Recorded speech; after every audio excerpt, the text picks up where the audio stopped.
ඒ බල්ලා ඔය ළමයින්ට යන්න දීපන්. ඔය ළමයි යන්නේ මේ හෙට ටර්ම් ටෙස්ට් එක. දැන් මේ ගැටලුවේ තිබෙන්නේ මෙහෙමයි. දැන් මෙතන පෘෂ්ඨය රළුයි මෙතන සුමටයි. මේ නිව්ටන් 12 කියන බලය දෙන්නේ උඩ එක්කෙනාට. හරිද? මේ වස්තු දෙක එක උඩ එක තියලා මේ උඩ එක්කෙනාට තමයි බලය දෙන්නේ. බලය දෙනකොට මෙතන යන්තම් ලිස්සීමක් වෙනවා.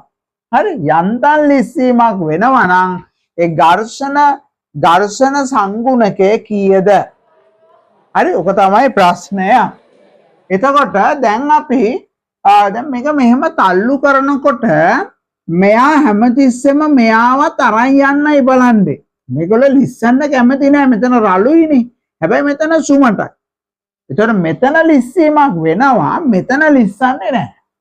එතකොට මෙතන රළු නිසා මෙන්න මේ උඩ එක්කෙනා මේ යට එක්කෙනාව මෙන්න මෙහෙට තල්ලු කරනවා. ඒකට අපි කියනවා ඝර්ෂණ බලය. එතකොට මං Fr කියලා දාන්නයි ඝර්ෂණ බලය.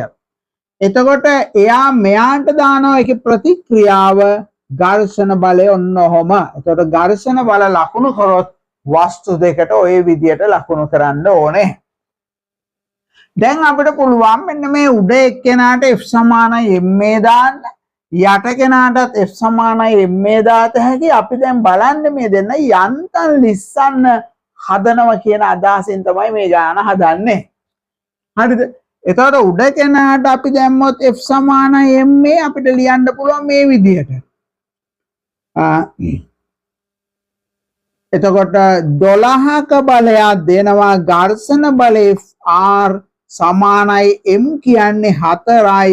එයා 4යි. එයාගේ ත්වරණය අංක 1. ඒක අංක 1 සමීකරණය. මෙන්න මෙයාටත් අපිට දෙන්න පුළුවන් F සමානයි ma. එතකොට මේ කිලෝග්‍රෑම් 4ට මේ කිලෝග්‍රෑම් 5ට අපි ලිව්වොත් එයාට ක්‍රියාත්මක වෙන්නේ අර ඝර්ෂණ බලය විතරයි. මෙතන යට සුමටයි. එතකොට එයාට එනවා 5යි අංක 2.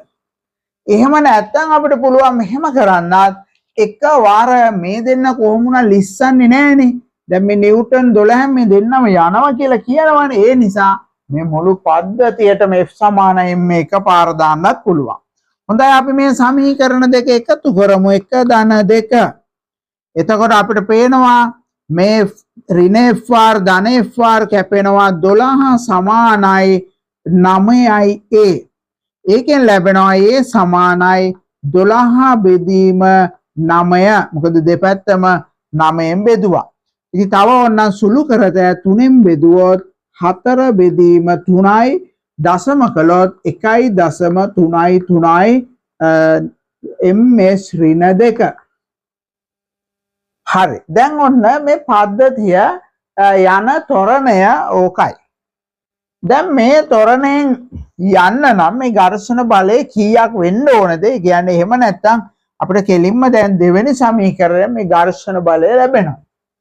ඒතර මම යනවා අංක 2න් Fr සමානයි 5 වරක් a. ඒ කියන්නේ 4 බෙදීම 3යි. 4 බෙදීම 3යි. ඒතර 5 වරක් 4 20යි. 20 බෙදීම 3යි. ඔන්න ඝර්ෂණ බලයත් අපිට ආව. දැන් මේගොල්ලෝ කියනවා ලිස්සන්න ආසන්නයි කියලා. අපි දන්නා ලිස්සන්න ආසන්න නම් විතරක් දාන්න පුළුවන් F සමානයි μr. හරි? ලිස්සන්න ආසන්න නම් දාතයි ලිස්සලා යනවා නම් ඒත් දාන්න පුළුවන්. එතකොට මේකට කියන්නේ ගතික ඝර්ෂණ සංගුණකය. දැන් ඝර්ෂණ බලය ආව අපිට 20 බෙදීම 3යි. මෙව් අපි දන්නේ නැහැ. අපි මේක ලියමු මේ කිලෝ 4 ගැන හිතලා 4යි කිලෝග්‍රෑම්ට මේක ලිව්වොත් බලන්න යාගේ mg කියන්නේ නිව්ටන් 40යි. එතකොට අභිලම්බ ප්‍රතික්‍රියාවත් නිව්ටන් 40යි. අන්න mu r කියන්නේ 40යි. දැන් දෙපැත්තම 20ෙන් බෙදුවොත් මේක 1 වෙනවා මේක 2 වෙනවා. දැන් මේ දෙපැත්තම 2කින් බෙදුවොත් මේක යටට 6ක් එනවා. එතකොට mu සමානයි 6න් 1යි කියලා අපිට ලැබෙනවා. ඉතින් ළමයි අපි දැන් සාකච්ඡා කරේ කොළඹ ආනන්ද විද්‍යාලයේ දෙවැනි වාර පරීක්ෂණයට අදාළ ප්‍රශ්න පත්‍රයක ප්‍රශ්නයක්. ඉතින් අපි හැම දවසකම මේ විදියට පාඩම ඉගෙනගෙන 1982 ඉඳලා මේ දක්වා තිබුණු සියලුම MCQ ටික සාකච්ඡා කරලා මේ විදියට කොළඹ ප්‍රධාන පාසල් වල ආනන්ද විද්‍යාලය, රාජකීය විද්‍යාලය, දේවි බාලිකා විද්‍යාලය, විශාක විද්‍යාලය වාර විභාග ප්‍රශ්න පත්‍ර සාකච්ඡා කරලා ඔයාලගේ ලකුණු මට්ටම 75 නෙමෙයි 90න් ඉහළ අගයකට ගෙනල්ලා ඒකක් අරන් දෙන්න තමයි අපි දැන් පන්තිය සිකුරාදා 2:30 සිට 7:30 දක්වා වැඩි වෙලාවක් කරන්නේ. ඉතින් අපේ මේ ප්‍රශ්න පත්‍ර සාකච්ඡා කරන පන්තියට ඔයාලට මේ විදියට ඇවිල්ලා දැන් ඔයාලට තේරෙනවනේ දැන් කොච්චර දැනුමක් අද ගත්තද අද දවසේ. හරි ගණන් හදනවා. දැන් මම ඇවිල්ලා ළඟට ඇවිල්ලා කියලා දෙනවා වැරදෙන තැන්.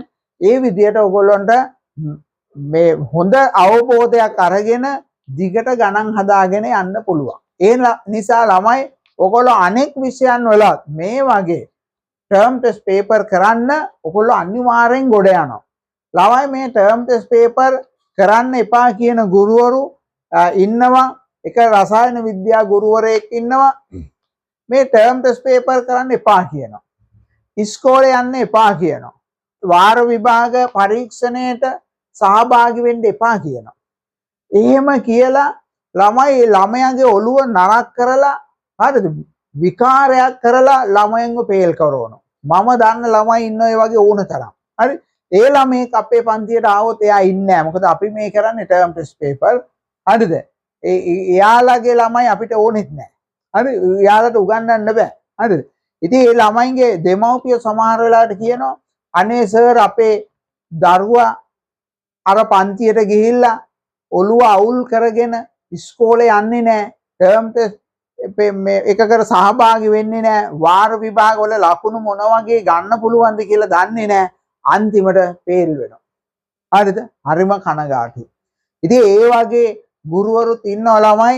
ඉතින් ඇත්තටම රජයෙන් බලන්න මේ පාසල් පවත්වගෙන යන්නේ මොකටද? ළමයින්ට උගන්වන්න. ඉතින් එවැනි රජයෙන් පවත්වගෙන යන පාසලට යන්න එපා කියන එක වැරදි. ඇත්තටම ඒව ගැන අවධානය යොමු කරන්න ඕනේ ළමයි. මේ අතිගරු ජනාධිපතිතුමා එතුමාත් මැත්ස් කරපු කෙනෙක්. එතකොට ඊළඟට පාර්ලිමේන්තුවේ ඉන්නේ උගත් උපාධිධාරීන්. ඒතකොට ඒගොල්ලෝ ඇත්තටම මේවට ඇරලා බලන්න ඕනේ. ඒ ළමයින්ට කරන අපරාධය. හරිද? ඔය ළමයි මොකද්ද ඒ සද්දේ? ඒ බල්ලා. ඔය ළමයින්ට යන්න දීපන්. ඔය ළමයි යන්නේ මේ හෙට ටර්ම් ටෙස්ට් එකට.